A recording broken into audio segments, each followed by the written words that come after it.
Hello friends, అందరికీ శుభోదయం. ఈరోజు టేస్టీ బిట్స్‌లో మనం చేసుకోబోయేది చాక్లెట్ వెనిల్లా కేక్. అది ఎలా చేయాలి ఏంటనేది చూపిస్తాను, వచ్చేయండి. ఇప్పుడు ఒక బౌల్ తీసుకొని అందులో హాఫ్ కప్ పెరుగుని యాడ్ చేసుకోవాలి.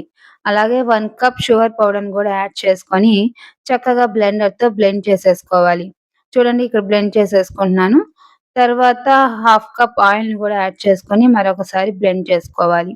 తర్వాత ఒక జల్లెడని పెట్టేసుకొని 1 కప్ మైదా పిండి, హాఫ్ కప్ కోకో పౌడర్‌ని కూడా యాడ్ చేసుకొని, తర్వాత half teaspoon baking soda, half teaspoon baking పౌడర్‌ని కూడా యాడ్ చేసుకొని చక్కగా జల్లించేసుకోవాలి. ఇదంతా గూడా చక్కగా పేస్ట్ లాగా అయ్యేలాగా మొత్తం కలిపేసుకోవాలనమాట. చూడండి, ఇక్కడ థిక్ పేస్ట్ లాగా అయిపోయింది. ఇప్పుడు అందులో కొంచెం పాలను గూడా యాడ్ చేసుకొని మరొకసారి బ్లెండ్ చేసుకోవాలి. ఇప్పుడు అందులో కొంచెం వెనిల్లా ఎసెన్స్‌ని కూడా యాడ్ చేసి చక్కగా కలిపేసుకోవాలి. ఇప్పుడు కేక్ బ్యాటర్ అయితే రెడీ అయిపోయింది. బటర్ పేపర్ వేసుకున్న కేక్ టిన్‌లోకి ఈ కేక్ మిశ్రమాన్ని కూడా యాడ్ చేసేసుకొని, ఇలా ట్యాప్ చేసేసుకొని ఓవెన్‌లో అయితే పెట్టేసాను. కేక్ అయితే రెడీ అయిపోయింది. చక్కగా తీసి చల్లారబెట్టేసాను.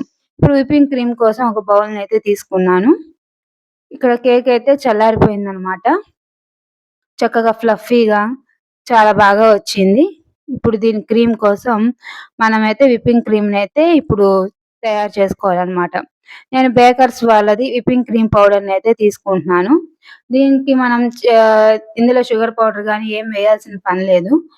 కొంచెం పాలను యాడ్ చేసి క్రీమ్‌లా చేసుకుంటే సరిపోతుంది. అదిగోండి, కొంచెం పాలనైతే యాడ్ చేసుకుంటున్నాను. ఇప్పుడు బ్లెండర్‌తో మొత్తం క్రీమీగా అయ్యేదాకా కొంచెం బ్లెండ్ చేసుకోవాలి. చూడండి, థిక్ పేస్ట్ లాగా అయిపోయింది. ఇలా థిక్ పేస్ట్ లాగా అయినప్పుడు కొంచెం హై ఫ్లేమ్‌లో పెట్టుకొని అలా బ్లెండ్ చేసుకుంటూ ఉంటే చక్కగా క్రీమ్ అనేది మనకి రెడీ అయిపోతుంది. చూడండి, తొందరగానే క్రీమ్ అనేది వచ్చేసిందనమాట. చల్లని పాలను వేస్తే తొందరగా క్రీమ్ అనేది మనకొచ్చేస్తుంది. చూసారు గదా! ఇక్కడ మనకి విప్పింగ్ క్రీమ్ అయితే రెడీ అయిపోయింది. ఇది తీసేసి పక్కకు పెట్టేసుకుందాం. ఇప్పుడు ఒక ప్లేట్‌కి ఒక ప్లేట్‌కి విప్పింగ్ క్రీమ్‌నయితే కొంచెం రాసుకొని కేక్ అటు ఇటు కదలకుండా అనమాట. ఇప్పుడు మనం చేసుకున్న ఫ్లఫీ కేక్‌ని దాని పైన చక్కగా పెట్టేసుకుంటున్నాం. ఇప్పుడు పైన కొంచెం హాట్‌గా ఉంటుందనమాట. కాబట్టి కొంచెం దాన్ని కట్ చేసుకుంటున్నాం మనం.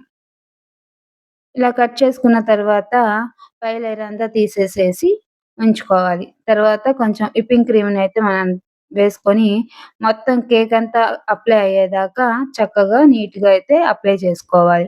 చూడండి, ఇక్కడ నీట్‌గా ఇలా అప్లై అయితే చేసేసాను. ఇప్పుడు మనం దానికి డెకరేషన్ అయితే చేసేద్దాం. ఇలా మొత్తం నేను కేక్ అయితే డెకరేషన్ చేసేస్తున్నాను.